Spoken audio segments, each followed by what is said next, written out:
नमस्कार बच्चों, आज हम सीखेंगे दिनेश भारद्वाज द्वारा लिखित कृषक गान। इस कविता का आज हम आशय देखेंगे, यह कविता सीखेंगे।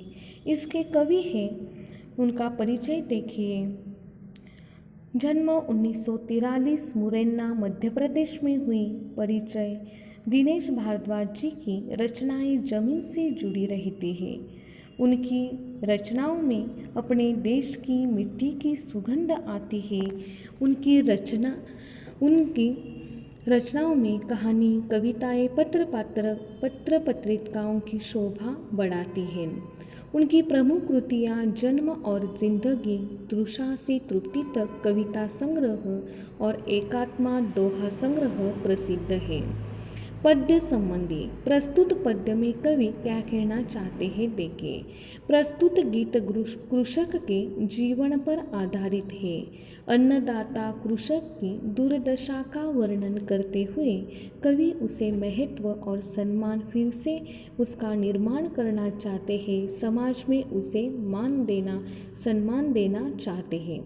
तो आइए पहले मैं इस कविता का प्रकट वाचन करती हूँ, ध्यान दीजिए। हाथ में संतोष की तलवार ले जो उड़ रहा है जगत में मधुमास, उस पर सदा पतझर रहा है। दीनता अभिमान जिसका आज उस पर मान कर लो, उस कृषक का गान कर लो। चुसकर श्रम रक्त जिसका जगत में मधुरस बनाया, एक सी जिसको बनाए सृजक ने भी धूप छाया।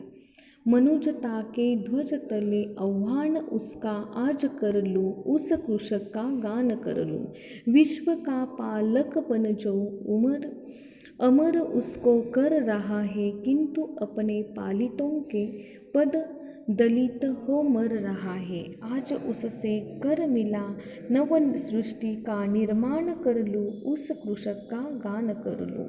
क्षीण निज बलहीन तन को पतियों से पालता जो, उसरों को खून से निज उर्वरा कर डालता जो। छोड़ सारे सुर असुर में आज उसका ध्यान कर लूँ, उस कृषक का गान कर लूँ। यंत्रवत जीवित बना है मांगते अधिकार सारे, रो पड़ी पीड़ित मनुजता आज अपनी जीत हारे। जोड़ कर कनकन उसी के नीड़ का निर्माण कर लूँ, उस कृषक का गान कर लूँ। पहले हम पंक्तियों का आशय देखते हैं। देखिए पहले हम पंक्तियों का आशय।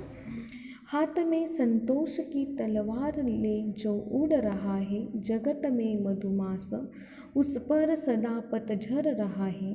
दीनता अभिमान जिसका आज उस पर मान कर लो, उस कृषक का गान कर लो।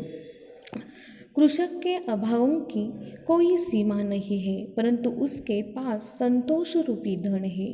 वह उसी संतोष के सहारे अपना जीवन व्यतीत करता है और ये पूरे संसार में कैसा भी वसंत आए, लेकिन कृषक के जीवन में हमेशा सदैव पतझर ही रहता है। अर्थात ऋतुएं बदलती है, लोगों की परिस्थितियां बदलती है, परंतु कृषक के भाग्य में अभाव ही अभाव है। ऐसी दयनीय स्थिति के बावजूद उसे किसी से कुछ मांगना अच्छा नहीं लगता है।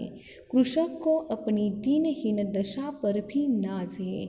मैं ऐसे व्यक्ति पर अभिमान करना चाहता हूँ, मैं कृषक का गीत गाना चाहता हूँ, ऐसे कवि कहते हैं। कृषक आगे देखिए।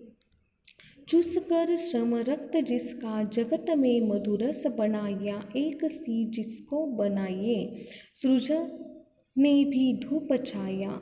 मनुजता के ध्वज तले आह्वान उसका आज कर लो, उस कृषक का गान कर लो। इसमें कवि क्या कहते देखिए। कृषक दिन रात खेतों में काम करता है, अपने रक्त को पसीने के रूप में बहाता है और संपूर्ण जगत को जीवन रस प्रदान करता है। ईश्वर की बनाई इस सृष्टि में उसके लिए धूप छाया दोनों एक सी है। मौसम में कैसा भी बदलाव हो जाए लेकिन कृषक की स्थिति नहीं बदलती। मैं मानवता के साथ उसका आह्वान करना चाहता हूँ, मैं कृषक का गीत गाना चाहता हूँ, ऐसा कहते हैं कवि।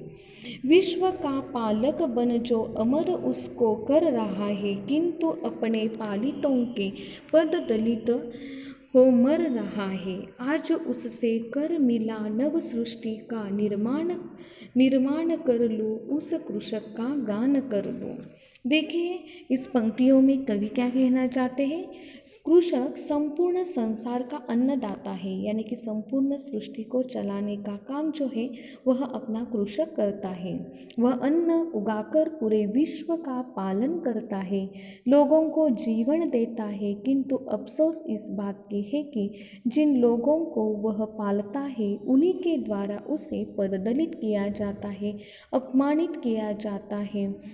कवि कहते हैं कि मैं चाहता हूँ उसका हाथ पकड़कर उसे नवीन सृष्टि का उसके लिए निर्माण कर दूँ और उसे लोगों में महत्व प्रदान कर दूँ, उसको सम्मान दे दूँ और मैं कृषक का गीत गाऊँ, ऐसा कवि कहते हैं। यहाँ तक हम देखेंगे आज के भाग में। देखिए फिर एक बार मैं इन पंक्तियों का आशय बताती हूँ। कृषक के जीवन में अभावों की कोई कमतरता नहीं है, लेकिन उसके पास संतोष रूपी धन है, संपत्ति है, वह संतोष रूपी है। वह उसी संतोष के सहारे अपना जीवन व्यतीत कर रहा है। पूरे संसार में कैसा भी वसंत आए, कृषक के जीवन में सदैव पतझड़ ही रहती है, अर्थात ऋतुएं बदलती है, लोगों की परिस्थितियां बदलती है, परंतु कृषक के भाग्य में अभाव ही अभाव है।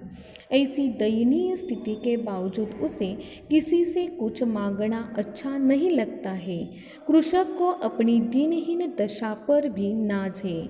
कवि कहते हैं कि व्यक्ति पर अभिमान करना चाहता हूँ, इस कृषक पर अभिमान करना चाहता हूँ और मैं उसके गीत गाना चाहता हूँ।